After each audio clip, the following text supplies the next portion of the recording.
지금 그 세상이 막 급히 변하는데 하루하루가 변합니다. 그리고 이제 또 우리들이 하루 뉴스에 막 흔들흔들해요. 하루 뉴스에 흔들거리고 그러는데 지금 세계가 진행하는 방향, 이거는 그 옳은 방향으로 궁극적으로 갑니다.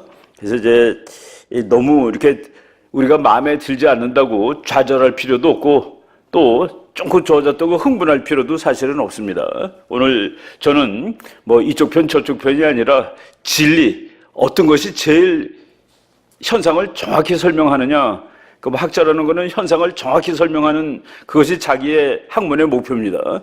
거기에서 말씀을 드리도록 할게요. 제가 이제 교회에서 강의를 요새 최근에 좀 많아졌는데, 교회 강의할 때마다 제가 국제정치학자인데 국제정치학하고 이 기독교하고 이렇게 연결되는 제 일화들 이런 것 즉 하나씩 소개하고 그러는데 오늘도 하나 소개하고 가겠습니다.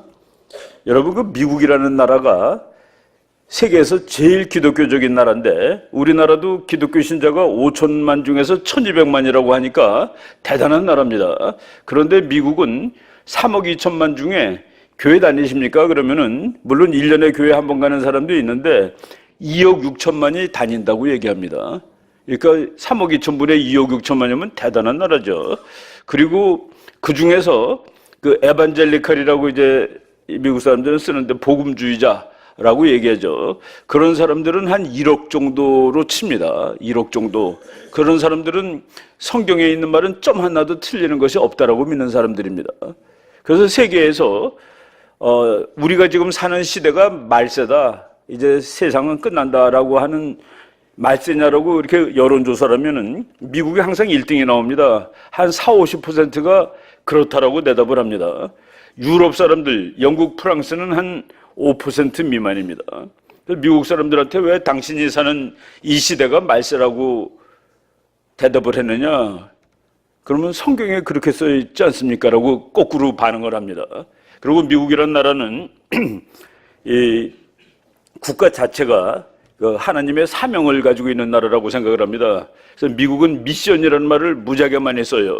미국 외교정책 책에 아메리카스 미션, 그러니까 외교정책이 미션입니다. 그러니까 미국 사람들은 하나님을 열렬히 믿는 사람들이 모여서 만든 나라고, 그리고 세계를 그 하나님이 보기에 좋아하는 나라로 만들어야 될 책임이 있다고 자기네들이 스스로 느끼고, 그리고 이제 앞으로 이 천년왕국이 오고 또 뉴 예루살렘이 올 때 한 나라라도 미국이 더 들고 가야 되는, 그게 자기네들 미션이라고 생각을 합니다. 그래서 미국 대통령이, 그러니까 이제 보통 사람들은 저거 제국주의라고 그러죠. 필리핀을 점령하고서 그때 루즈벨트 대통령이 앉아서 기도를 하는데, 하느님, 저 사람들한테 기독교를 전파할 수 있는 기회를 우리한테 줘서 너무 감사하다고 기도하는 사람들입니다. 그래서 그 미국 외교 정책을 공부할 때 바로 그 신의 소명, 이런 개념을 이제 잘 모르면은 분석이 안 되죠. 지금 미국 사람들이 북한을 이블이라고 얘기합니다. 악이라고 얘기해요. 악하고 기독교하고는 어떻게 되어 있습니까? 관계가 제거하는 겁니다. 제거. 노스코리아 스킴 패밀리라고 합니다. 노스코리아 따로, 킴 패밀리 따로예요. 미국 사람들이 이건 킴 패밀리를 아주 칼같이 구분합니다. 우리나라 4월 27일 날 지금 남북회담이 있은 후에 바로 그 전날 오토 원비오라는 그 북한 가서 죽은 청년의 부모가 북한을 고발했습니다. 북한이면 누굴 고발한 겁니까? 인권유린범으로 김정은을 고발했습니다. 그 고발은, 야, 이거 앞으로 대화를 놔두고서 그렇게 고발해도 되니? 그런 말이 될 수가 있죠. 그건 그 부모들이 이거는 그냥 지나갈 수 없다 했고, 그리고 4월 29일 일요일이죠. 그날 미국 그 인권보고서가 나왔는데 북한은 김 씨라는 한 가족이 60년 이상 나라를 통치하는 최악의 독재국가다라는 보고서가 나왔습니다. 바로 이런 식으로 미국이 북한에 대해서 접근하고 있다는 말씀을 일단 드립니다. 그게 다 기독교적인 접근입니다. 기독교적인 접근. 미국은 콜럼버스가 미국 대륙을 발견할 때도 기독교입니다. 우리는 그 얘기를 그냥 흩어 지나가는데, 콜럼버스가 맨 처음에 그 배를 얻기 위해서 돈을 빌려야 되는데, 돈이 모자르니까 이사벨라 여왕한테 갔는데, 이사벨라 여왕은 그때 1492년 처음으로 그 이슬람을 스페인에서 쫓아낸 첫 해입니다. 그래서 그분은 너무 이제 마음이 행복했어요. 그런데 콜럼버스라는 청년이 와서 저쪽 가서 돈을 많이 벌어오겠습니다라고 그러지 않았습니다. 저쪽 바다 건너 있는 사람들한테 기독교를 전파하려고 그러는데 배 좀 빌려달라고 그래서 배 타고 간 겁니다. 그 가다가 그때는 용감한 사람이 배를 타죠. 왜? 그때는 바닷가 옆으로 이렇게 항해를 하던 시절입니다. 바닷가 육지에서 반대 방향으로 나가지 못했어요. 무서워서. 왜? 가다 보면 떨어지니까. 그 지구가 평평하게 생겨가지고 땅에서 전부 배들이 땅 옆으로 다녔습니다. 이리로 나가면은 떨어지는 거니까. 그런데 그래도 용감한 사람들이 따라 나온 거예요. 지구는 둥글게 생겼으니까 떨어질 리가 없어. 가면은 일본에 도착할 수 있어. 쭉 도니까. 그렇게 해서 이제 따라 나갔는데 아무리 가도 땅이 안 나오는 겁니다. 근데 콜럼버스가 선장인데 콜럼버스가 친한 사람이 귀띔을 해줍니다. 지금 저 선원들이 너무 무서워서 다 죽는다고. 그래서 이제 선장님을 죽이고 거꾸로 돌아가려고 그러고 있다. 그래서 콜럼버스가 그 선원들한테 3일만 더 가자고 그랬습니다. 3일. 3일 더 가다가 땅이 안 나오면 돌아가자. 근데 이제 가는 거리를 계속 속이면서 가는 겁니다. 1000km 갔는데 500km라고 속이고 뭐 이러면서 이제 갔는데 3일 동안 콜럼버스는 기도밖에 할 거가 없었습니다. 그래서 이제 처음에 근데 3일째 땅을 발견한 겁니다. 그래서 그 땅 이름을 콜럼버스가 산살바도르라고 붙였는데 그게 성스러운 하나님이란 뜻입니다. 얼마나 고마우면은 그 산살바도르 그리고 거기에 이제 배가 한 척이 망가져가지고 이 건물을 졌습니다. 그래서 서양 사람들이 유럽 사람이 그 서반구에 처음으로 지은 건물인데 그 건물 이름은 라 나비다드. 크리스마스 때 되면 그 라 나비다드라는 노래가 많이 나오죠.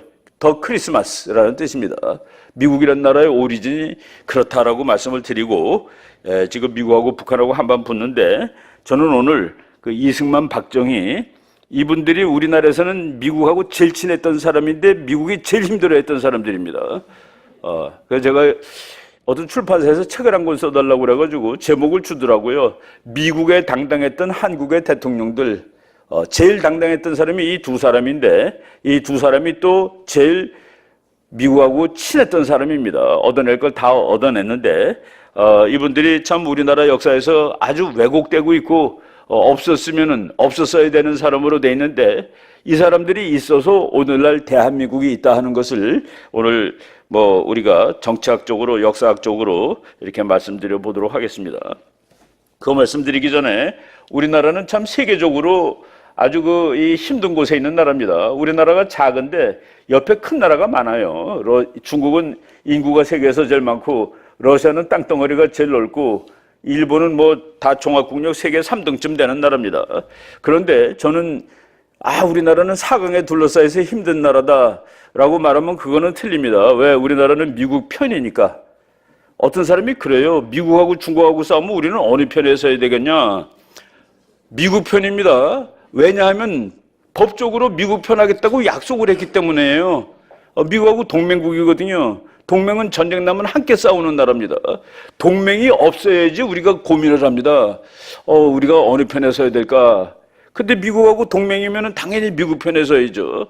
미국 사람들은 우리한테 그러면은 너 나랑 동맹인데 내가 어디서 싸울 때 어디 편에 서야 되니? 네가 고민을 하니? 라고 얘기하겠죠. 북한이 우리를 공격했을 때 미국이 고민하면 되겠습니까?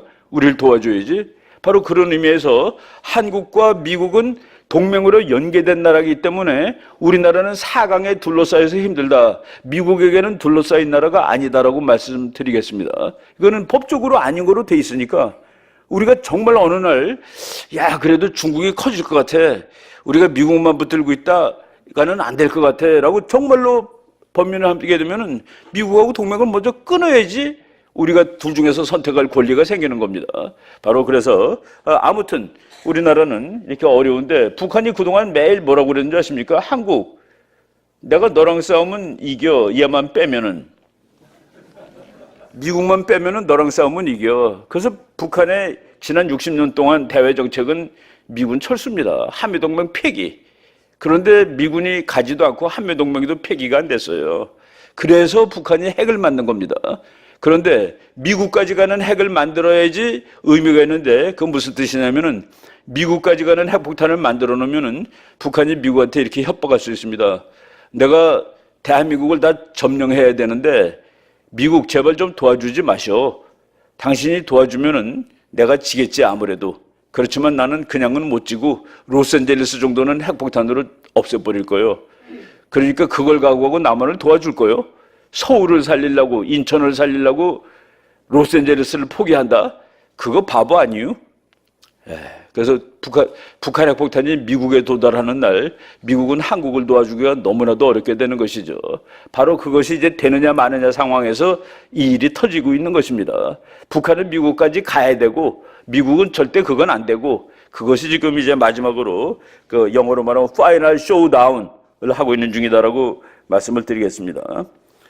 뭐 제가 이제 다음번에 그 신원식 장군님이 오셔가지고 다 말씀 더 드리겠지만은 앞부분에 그냥 간단하게 말씀만 드리겠습니다. 둘이 이렇게 손 들고 그랬는데 김정은이 히스토릭 미팅, 그러니까 역사적인 모임이죠. 역사적 만남입니다. 세계가 다 보았다. 북한 사람들만 빼놓고.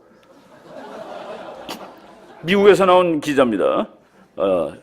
김정은의 세계적인 모임은 세계가 다 봤는데 북한 사람만 안 봤다. 요 똑같은 사진에 오늘 아침에 미국 브라이트 바튼 뉴스에 나온 거는 저 살인마가 확실한 사람하고의 대화가 성공할 확률은 없다라고 나왔습니다. 저 사람은 말로는 안 되고 맞아야지 끝날 가능성이 아주 높습니다. 이 사람이 옛날에 한 말이 북한은 뭐 저거의 나라라면요. 유훈 통치의 나라, 아버지 할아버지 얘기대로 하는 나라라고 김정은이가 그래서 우리 할아버지가 핵 없애라고 그래서 할아버지가 하신 말씀 한두 개 보겠습니다. 남조선을 해방하고 조국을 통일하기 전에는 우리에게 평화란 있을 수 없다는 사실을 순간도 잊어서는 안 된다. 야, 남한의 정부가 없는 것이 평화야. 남한의 정부가 있으면 그게 다 가짜야. 라고 얘기를 했습니다. 이거는 1972년에 오늘 그 박정희 대통령이 얘기할 텐데 박정희 대통령이 쿠데타 일으키던 1961년에 남한하고 북한은 북한 사람이 3배 잘 살았습니다. 그때 한국 사람은 1년에 80달러를 벌었는데 북한 사람은 240달러를 벌었습니다. 그때 필리핀 사람은 800달러를 벌었습니다. 그런데 72년쯤 됐을 때 그때 남한하고 북한 경제력이 비슷해집니다. 그래서 박정희 대통령이 북한 우리 얘기하자. 우리는 뭐 박정희 대통령이라든가 이런 사람들은 북한하고 얘기 안 했는 줄 아는데 북한하고 처음으로 얘기를 한 것이 박 대통령 때죠. 그래서 서울에 북한 사람들이 와서 보고서 뭐 건물도 많고 집도 뭐 하여간 뭐가 많으니까 그때 놀랬습니다. 야, 뭐 나만 거지인 줄 알았는데 거지 아니구만. 그거 했을 때 김일성이가 자기 부하들한테 지시한 말이 있는데 그것도 읽어보시면은 남조선이 급속하게 경제 성장을 이루겠다고 해서 부러워하거나 걱정할 필요는 전혀 없다. 우리가 만반의 전쟁 준비를 갖추고 있다가 일단 유사시 남조선을 해방하고 조국을 통일하게 되면 남조선의 발전된 경제가 다 우리 거가 되는 거야. 아주 간단하죠. 김정은이가 그런데요. 북한 사람들이 그런데요. 요번에 김정은이가 말이야 목숨을 걸고 남한 가가지고 이제 다 우리 부자 만들어줄 거야 그런데요. 조금 뭐 비슷한 것 같지 않습니까? 그런 말하고 남조선의 정부가 없어지는 날 그때 진짜 평화가 온다라고 얘기했는데 이것도 유훈 통치다 하는 그 얘기입니다. 김일성이 옛날에 했던 말, 우리도 원자탄을 생산하게 되었다. 미국이 원자탄을 사용하면 우리도 사용할 수 있다. 그때는 핵폭탄이 아니라 원자탄이었습니다. 핵폭탄 갖는 것이 꿈이죠. 폐기하는 게 꿈이 아닙니다. 믿을 것은 핵밖에 없다. 이거는 중국이 한국하고 수교했을 때 김정일이가 과학자들 많고 이제 믿을 게 뭐 있습니까? 핵폭탄밖에 믿을 게 없습니다라고 얘기를 했죠. 그리고 지금 제가 방금 얘기했던 그거를 김정일이가 한 말입니다. 수령님 대에 조국을 통일하자면 미국 본토를 때릴 수 있는 능력을 가져야 된다. 미국의 도시 하나만 맞출 수 있으면은 그날 마음 놓고 조국 통일 대사변을 주동적으로 맞이할 수 있다. 그때 미국은 부담 가죠. 한국 도와줄 수 없죠. 바로 그 얘기를 한 겁니다. 이거는 뭐 국제정치학 이론에 다 나오는 거를 저 사람들이 알고 있다는 그런 얘기입니다. 김정일이가 했던 말입니다. 나는 남한 점령군 사령관으로 가겠다. 1천만 명 이민 가고 2천만 명 숙청되고 남는 2천만과 북한 2천만으로 공산주의 국가를 건설하면 될 것이다. 그러니까 3천만 빼겠다는 얘기입니다. 5천만 중에. 캄보디아에서 한번 그런 적이 있었는데 캄보디아가 공산국가가 된 다음에 뺀 사람들 종류 말씀드릴게요. 1. 군인 2. 정치가 3. 장사꾼, 기업가들이죠. 4. 선생님 5. 지식인. 근데 지식인은 어떻게 정의를 내렸냐면은 대학교 문턱에 갔던 모든 사람들, 안경 낀 모든 사람들, 손 하얀 모든 사람들, 그리고 예술가. 그 캄보디아 댄스 추는 사람도 90%가 죽었습니다. 10%는 어떻게 살았냐? 다른 나라로 도망가서 살았습니다. 그래서 그 850만 중에 250만을 죽였는데 김정은이는 3천만 빼겠다고 얘기를 하고 있는 것이죠. 근데 자기가 지금 대한민국이 북한보다 한 45배쯤 센 나라로 칩니다. 그냥 어느 정도 한국이 더 세냐? 한 45배에서 50배 정도 더 강한 나라예요. 그 국력 규모로. 근데 저 사람이 이렇게 얘기를 했죠. 남조선 인민들은 전쟁을 두려워하기 때문에 총 몇 방 쏘면 다 도망간다. 식량과 기름이 부족하지만 휴전선만 넘으면 남조선에 식량과 기름이 많이 있다. 이것을 사용하면 쉽게 남조선 먹을 수 있다. 참 그래서 정신교육하는 겁니다. 김정은 보고 자기 고모부를 비행기 쏘는 포로 쏴 죽인 사람을 보고 귀엽다고 그래요. 요새 한국 사람들이. 여자들이. 김정은 귀엽대요. 자기 형 죽이라고 독가스 얼굴에 뿌리라고 오도했는데 그런 게 하루아침에 까먹어지면 안 되는 것이죠. 바로 이런 것들 우리가 잘 염두에 둬야 됩니다. 이거 다 미국 교수들이 한 말이라고 제가 말씀 이미 드렸습니다. 어느 나라가 핵무장을 하는 경우 그 나라는 이웃 나라들과 무언의 불가침적을 체결하는 효과를 얻을 수 있다. 북한이 미국까지 가는 핵폭탄을 만드는 날 미국하고 잠재적으로 불가침조약 맺은 겁니다. 근데 미국이 우리나라까지 오는 폭탄은 절대로 허락할 수 없어. 이렇게 지금 하는 것이죠. 그리고 한스 모겐스는 아주 유명한 교수가 다투고 있는 두 나라 중 한 나라가 핵무장에 성공할 경우 다른 나라는 전략적 옵션이 두 가지로 줄어든다. 그러니까 남한하고 북한하고 서로 다투고 있는데 이제 미국까지 가는 핵폭탄을 만들면 미국은 빠지는 겁니다. 개념적으로. 그러니까 남한하고 북한 둘 남아요. 그런데 그때 남한은 두 가지 옵션이 생긴다는 겁니다. 1. 전쟁을 하다가 죽는 것.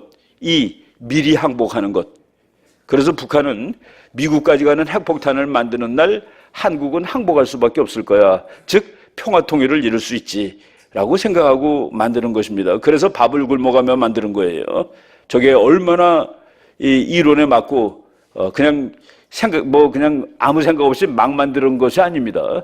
그래서 지금까지 온 것이죠. 우리 대통령이 한 분은 이런 말을 한 적이 있습니다. 북은 핵을 개발한 적도 없고 개발할 능력도 없다.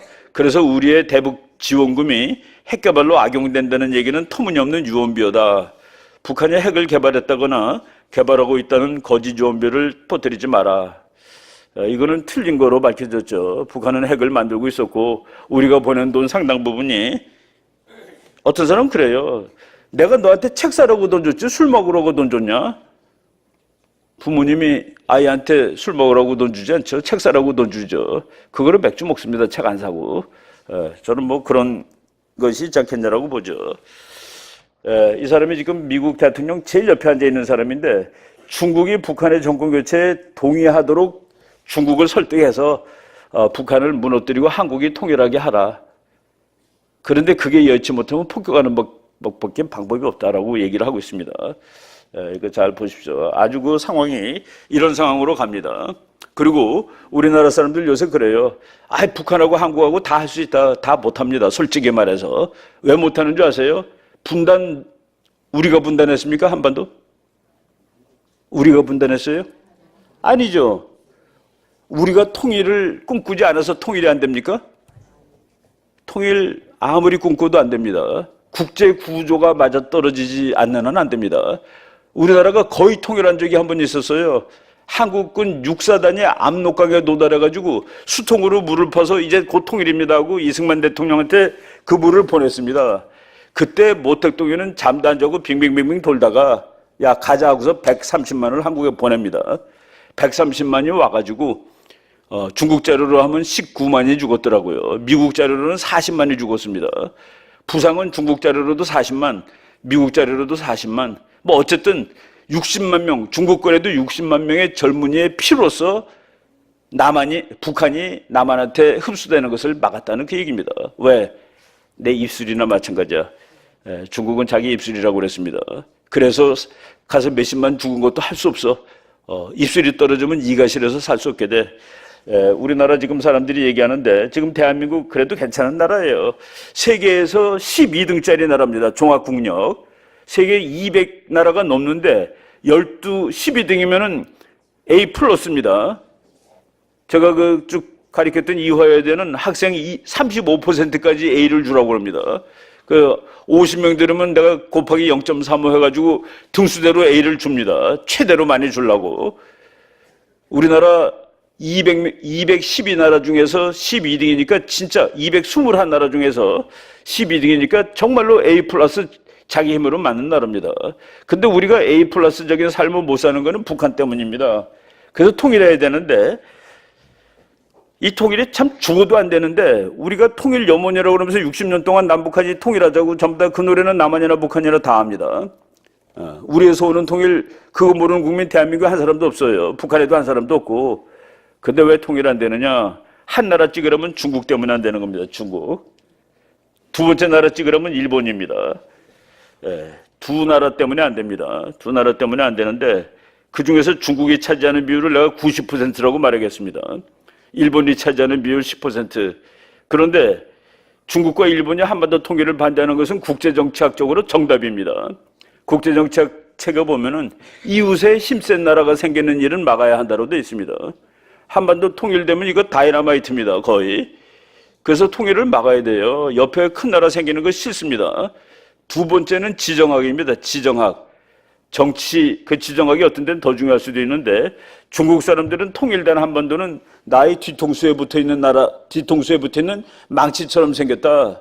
여기 망치가 붙어 있으면 어떻게 편하게 살 수 있습니까? 그런데 지금 분단된 상황이라는 건 망치하고 나무 자루가 떨어져 있는 상황이에요. 중국한테는 아주 딱 좋은 상황입니다. 없어지면 더 좋고,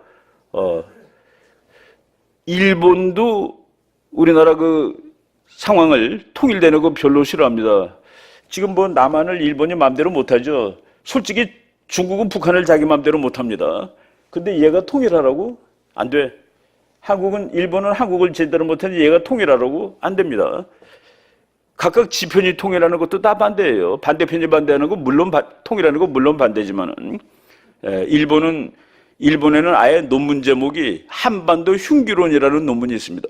저거 통일된 한반도는 일본의 심장을 겨누고 있는 단도와 같아. 그래서 이렇게 일본은 한반도 부러진 상황이 더 좋습니다. 단도가 부러진 상태가 더 좋다. 중국도 그래요.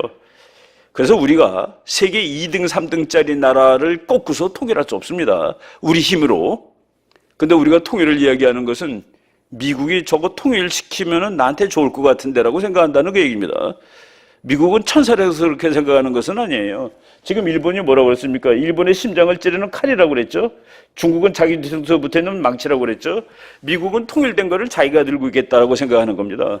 중국이 까불면 뒤통수를 패면 되고 일본이 까불면 찌르면 되고 그러면 통일된 한반도는 어떻게 네 건데? 지정학. 적은 가까이, 친구는 멀리. 이거는 국제정치에 틀린 적이 없는 얘기입니다. 프랑스의 친구는 러시아입니다. 멀리 있어서. 독일이 아닙니다. 여러분 살인사건 나면 경찰이 누구부터 봅니까? 제일 가까이 있는 가족부터 찾습니다. 이게 누가 죽었나.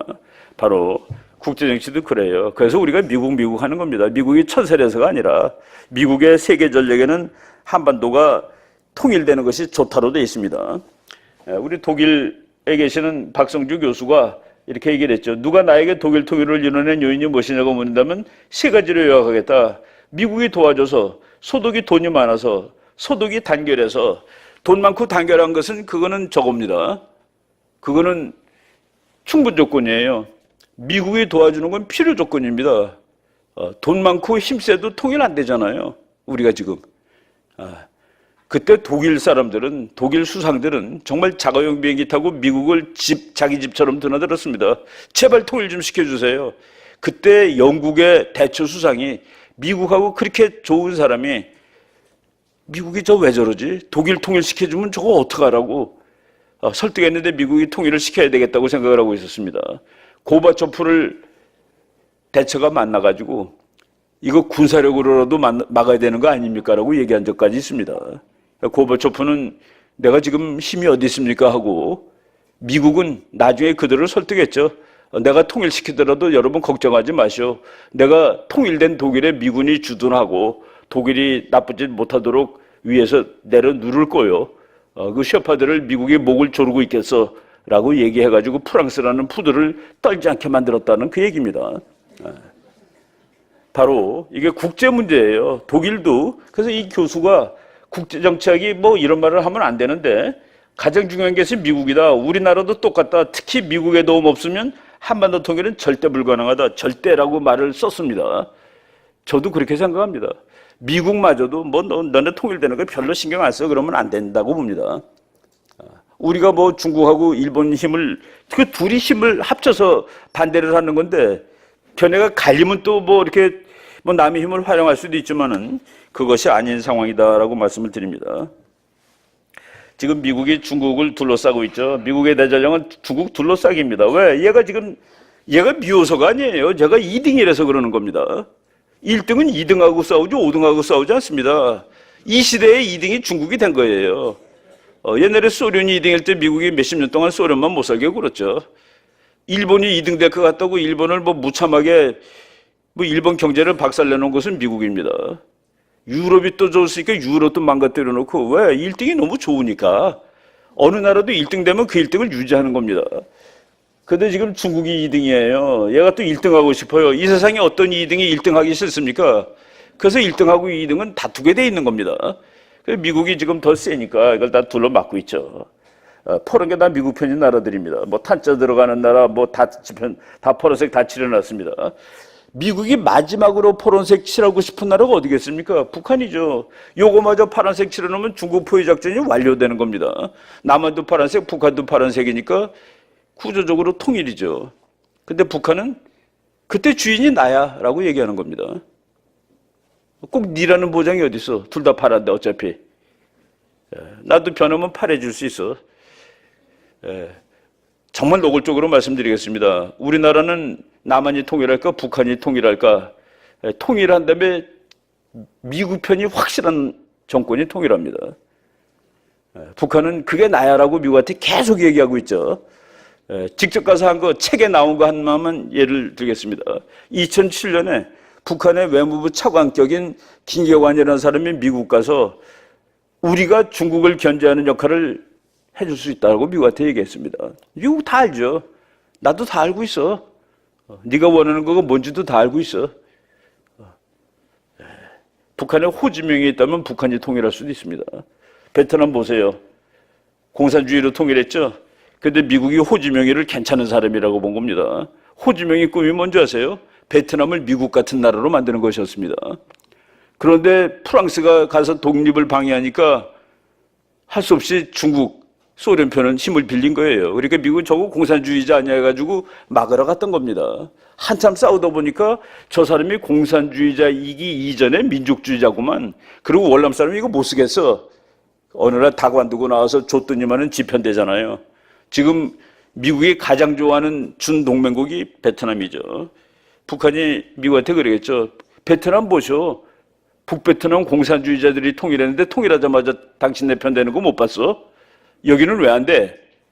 라고 얘기할 수 있습니다. 아무튼 통일이 될 텐데 대한민국이 통일하죠. 미국의 미래학을 아주 공부 많이 하시는 그 조지 프리드만 교수가 그랬습니다. 통일이 되면 한국은 강대국이 될 것이다. 제 계산으로는 통일되고 10년이면 세계 5등 정도 될 것 같습니다.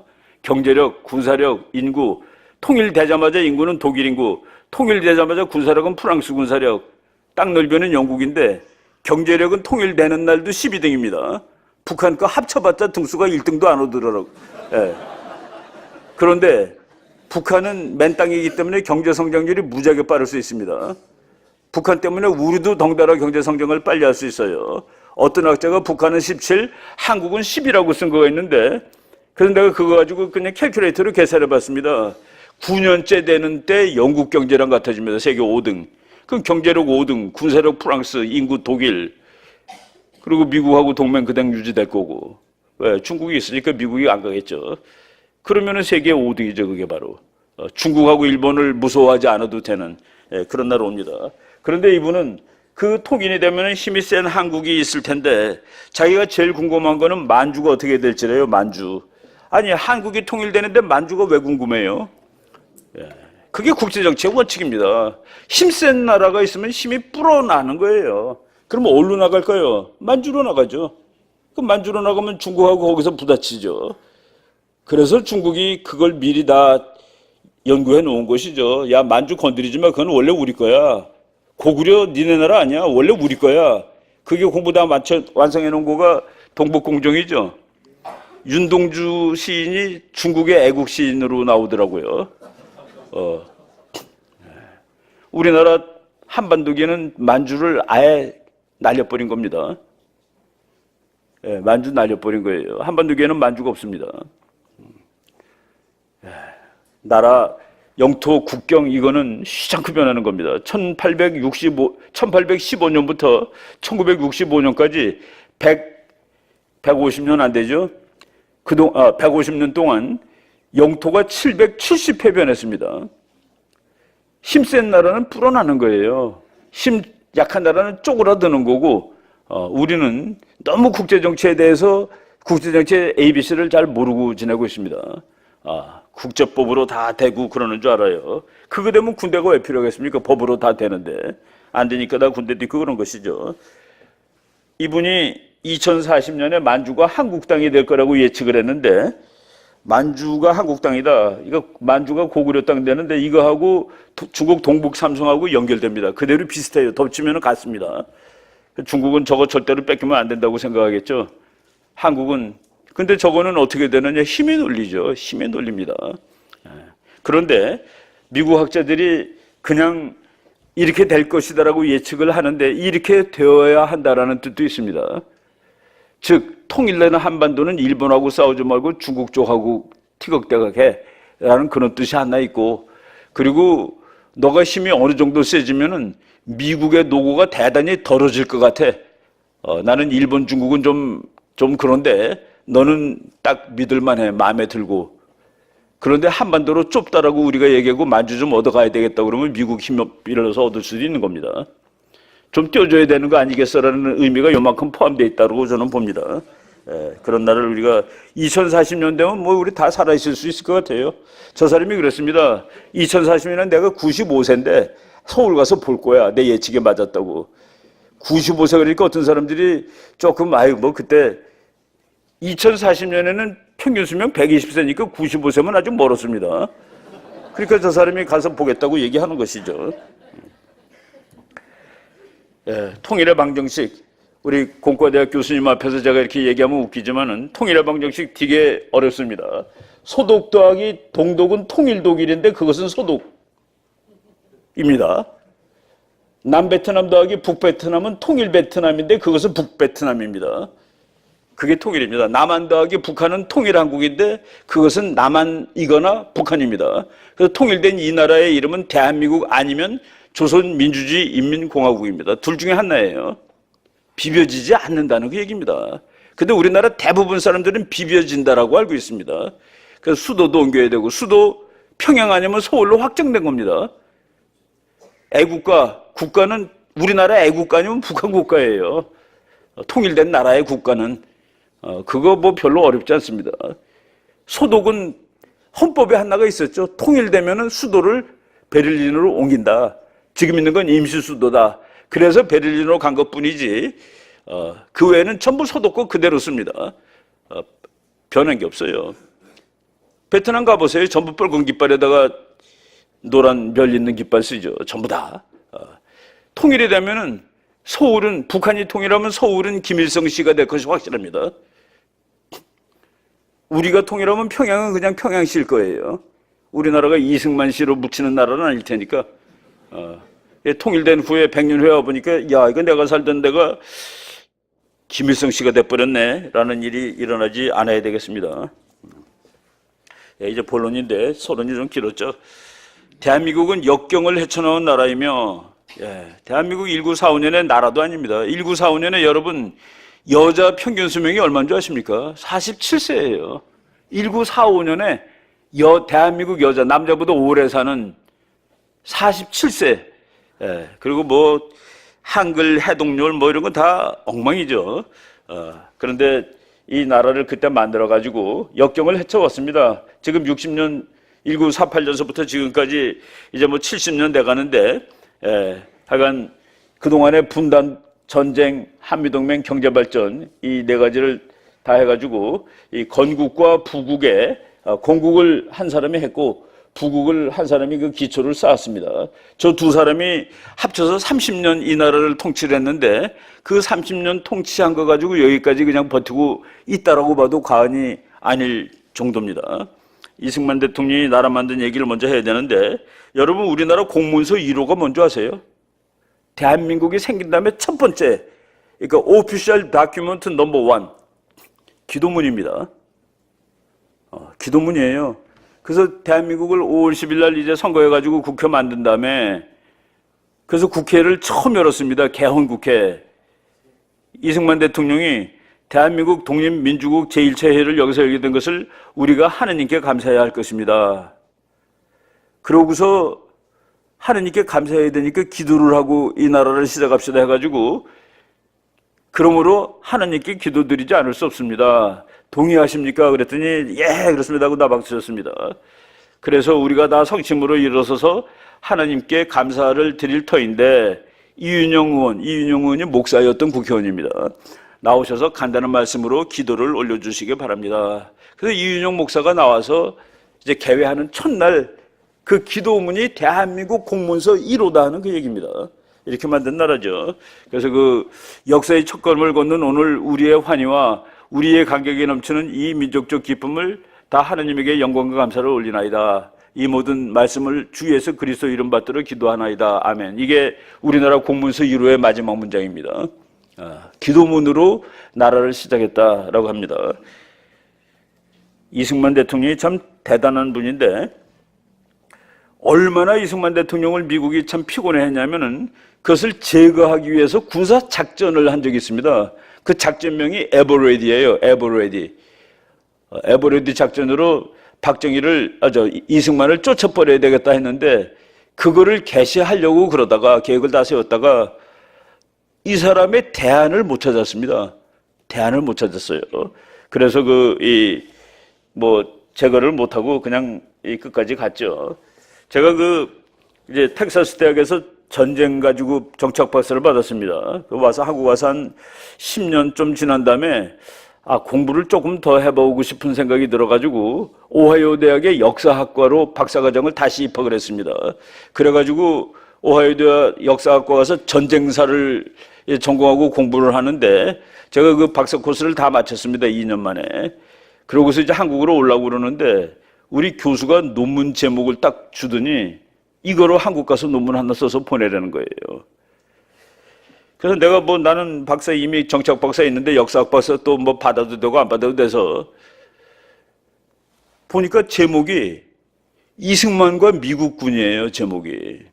그래서 이거로 쓰라는 이유가 뭐냐 그랬더니, 아니 그 세상에 조그만 나라의 늙은 대통령한테 미국 장군들이 갖다만 오면 전부 돌아가지고 온다는 거예요. 뺑 돌아가지고. 가서 미국의 의사를 관찰하는 사람이 아무도 없이 전부 이승만 박사한테 그냥 당하고 온다. 그게 참 궁금하다. 그래서 그 사람에 대해서 한번 연구해 주면은, 그러니까 이거는 연구 부탁을 하는 겁니다. 이거 한번 써줘 하고서. 이승만 대통령, 그래서 제가 그런 이유도 있고 그래가지고 그 자료를 이렇게 좀 수집하면서 읽어봤는데, 하여간 메가더 같은 사람은 이승만 대통령하고 붙으면 말을 못합니다. 메가더 장군이 얼마나 달변가인데, 메가더 장군의 달변의 정도가 처칠을 능가합니다. 처칠은 노벨 문학상 받은 사람입니다. 그 2차 대전 전쟁사 책으로. 그런데 처칠이 메가더한테는 말하면은 오히려 밀려요. 말 잘하는 사람이 주도하죠. 이제 둘이 앉으면은 한 사람은 듣고 한 사람은 말하는데 이승만 대통령하고 맥아더 장군하고 만나면 맥아더가 하는 대부분의 단어는 yes sir, yes sir, yes sir. 이승만이 그러던 사람입니다. 6.25가 딱 났어요. 그날 새벽에 6월 26일 날 새벽입니다. 6월 25일 날 전쟁 나고 이승만 대통령이 너무 화가 펄펄 났습니다. 야, 전화 걸어. 그래서 동경에다 전화 걸었습니다. 새벽 3시에. 맥아더 장군 자고 있는 때죠. 거기 보좌관이 주무십니다. 야, 전화 바꿔. 야, 주무십니다. 전화 바꾸라니까 영어로 소리 질러가지고 맥아더 장군 딱 받았습니다. 당신 내가 뭘 했어? 미군 철수하면 전쟁 난다고 그랬지? 어떡할 거야? 책임져. 참 그 순간에 그런 대통령이 있다는 사실이 그 문장 읽어보면은 공부하면서 읽지만은 참 감동이 듭니다. 이 순간에 저런 사람이 있었구나 하는 그 요소요소에 참 유능한 사람이 있었던 것이죠. 한국 건국하기 전에 제가 강의할 때 저 건물을 대학생들한테 저게 뭐냐 그랬더니 다 알아요. 독립문이라고 다 압니다. 누구한테 독립하려고 만든 문이야 그러면 다 모릅니다. 놀랬어요. 다 아십니까? 어느 나라부터 독립하고 싶어서 저거 만들었습니까? 청나라입니다. 청나라.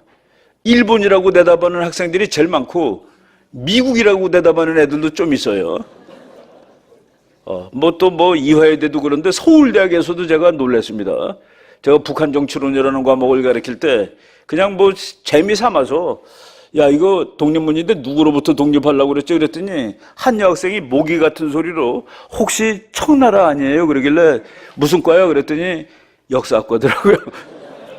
참 이거 안 배웁니다. 저것도 안 배우고 또 우리나라 현대사도 지금 막 다 틀리고 그래서 지금 우리가 잘 모르는데 저기 그 독립문이라고 이렇게 현판 써 있는 거 이건 누가 썼는지 혹시 아시나요?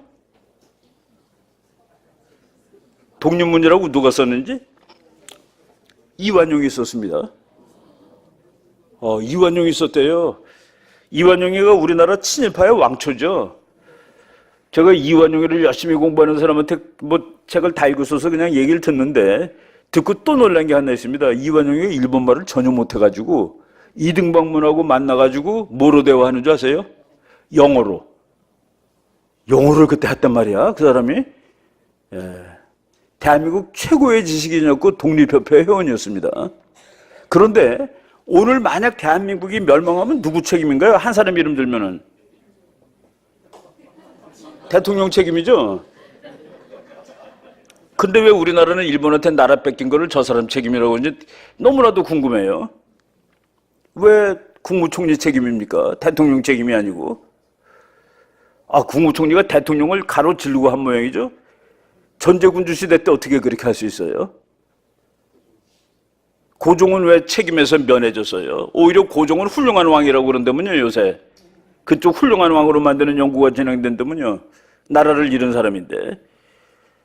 그래서 역사 공부 우리가 다시 정말 못난 것도 역사입니다. 못난 것도. 잘난 것도 물론 역사지만은 그런 거 다시 공부를 해야 된다는 그런 생각이 듭니다. 이승만 대통령에 대한 책을 우리 목사님이 이 책을 쓰신 건 아니고 기왕에 나와 있던 한 이승만에 대한 책 한 50권 정도를 전부 다 섞어가지고 그라인데도 넣고 다 섞은 다음에 나온 가루만 가지고 한 거래요. 그래서 어떤 교수님이 이제 썼는데 이승만이 분노가 이제 대한민국 건국의 기초가 됐습니다. 왕정, 그러니까 전제주의에 대한 분노, 일본에 대한 분노, 공산주의에 대한 분노, 놀랍게도 미국에 대한 분노도 있습니다. 이것들이 우리의 자기 이익만 찾는 녀석들이 하는 그런 분노가 있습니다. 그리고 가난에 대한 분노. 이것으로서 이제 이거 분노를 넘어서 이제 나라를 건설했는데 그 건설의 이념은 자유민주주의하고 기독교 정신이었다는 그 얘기입니다. 그래서 이 사람 건국이 기독교 입국론이라고 이렇게 나오죠. 그래서 우리가 이 국제정치학적으로 보면은 이승만 대통령이 나라 만들었을 때 세계지도는 이 모습입니다. 다 빨간 거고 요 남한만 파란 거예요. 이거는 물리학적으로 버틴다는 것이 거의 맞지 않는 얘기입니다. 저기도 빨간거가 되는 게 맞는 거예요. 힘의 논리에 의하면은. 근데 저거를 지금 버텨냈고, 그 사이에 러시아 망했고, 중국도 변질되었고, 뭐 월남도 변질되었고, 전 세계가 푸르크름한 색으로 바뀌었다는 그 얘기입니다. 그래서 우리가 북한을 파란색으로 만들 확률이 압도적으로 높게 되었다 했는데, 그래서 이제 이 사이의 역사를 뭐 그냥 보는 사람이 기적이다, 기적이다 이런 말 많이 쓰죠. 대한민국 건국 자체가 기적이다라고 쓰는데, 우리나라 사람들 공부할 때 우리나라 젊은 사람들한테 물어보면은 정읍 발언에 대해서 아는 사람이 많습니다. 정읍 발언. 야, 너가 그것도 다 아니? 예, 정읍 발언 저 이승만이가 말이죠. 나라 그 분단시킨 발언 아니겠어요? 6.25가 언제 난지도 모르는 사람이 정읍 발언을 합니다. 그러니까 또 중요하고 그 순서가 있잖아요. 큰 거 작은 건데 큰 걸 먼저 알고 작은 거 나중에 알아야 되는데 정읍 발언이라는 조그만 걸 알아요. 큰 걸 모르는 사람들이. 왜? 그렇게 가리키거든. 이승만이가 정읍에서 말이야 1946년 6월 3일 날 남북한 전체가 아니라 남한이라도 정부를 만들어야 된대. 만들지 않으면 안 돼. 그래서 남한의 정부가 생기는 바람에 이 나라가 분단된 거야 라고 배웠습니다, 학생들이. 그래서 정읍 발언을 알아요. 그런데 역사는 결국은 진실이 나오죠. 1993년에 그때 이제 소련이 망했습니다. 소련이 망하고서 소련이 망하니까 그 역사적인 비밀 자료들을 팔아먹습니다. 제가 그 세종연구소에 있을 때 소련 자료 돈 주고 많이 사왔습니다. 이 비밀 자료는 뭐 30년, 뭐 50년 있다가 푸는데 급하니까 막 파는 거예요. 그런데 이정식 교수라는 미국 펜실베니아 대학 교수가 그 미국 가서 자료를 뒤지다 보니까 1945년 9월 20일, 그러니까 북한이 소련이 점령하자마자 한 달밖에 안 됐을 때 스탈린이 북한에게 지령을 내려서 단독 정부를 수립하라라고 지령을 내렸습니다. 그래서 북한은 막 정부가 만들어지고 있었던 거죠. 그러니까 이승만 대통령이 정부를 만든 나라하고 없는 나라하고 어떻게 싸웁니까? 그러니까 우리도 빨리 만들어야 돼 라고 얘기를 한 겁니다. 저건 어차피 지금 정부가 만들어지고 있으니까 통일은 거의 힘들어 해가지고 이제 1946년 6월 3일 날 남한이라도 정부를 수립하자. 그리고 우리는 8월 15일, 48년 8월 15일 날 정부 수립을 선언했는데 참 공산주의자들이 그거는 끝내줍니다. 조금 기다리고 있다가 9월 9일 날 자기네도 니네들이 했기 때문에 할 수 없이 우리도 한다라고. 예, 그래서 한국이 조금 먼저 정부를 수립했습니다. 북한은 9월 9일이에요.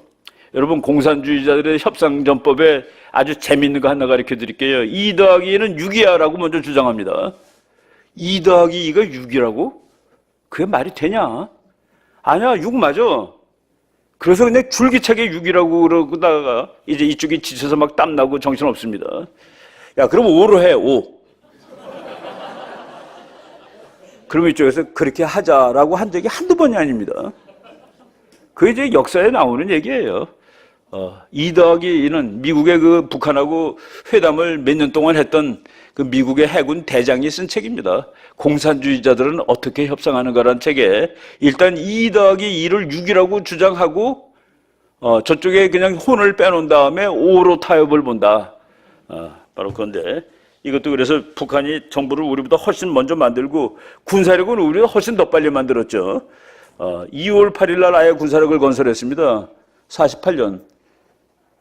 군사력이 있으면 나라가 있는 것이죠. 기다리고 있다가 우리가 8월 15일 날 건국을 선언하니까 자기네는 9월 9일 날 선언한 것이죠. 예. 38선 이거 누가 걷는지 아시죠? 미국 놈들이 잘랐어. 맞아요. 미국 대령 2명이 잘랐습니다. 미국 대령 2명이. 본스텔 대령하고 이제 러스크 대령 두 사람 전부 아주 공부 잘하는 수재들이에요. 영국 가서 그 로드 스칼라 해서 옥스퍼드 대학 가서 석사 받은 사람들입니다. 그 로드 스칼라라는 사람은 아주 수재들만 보내는데 걔네들은 불문율이 있대요. 박사까지 안 하는 거. 지네는 박사가 필요 없다는 거예요. 천재니까. 애초에 그 대령 둘이 1945년 8월 11일 밤입니다.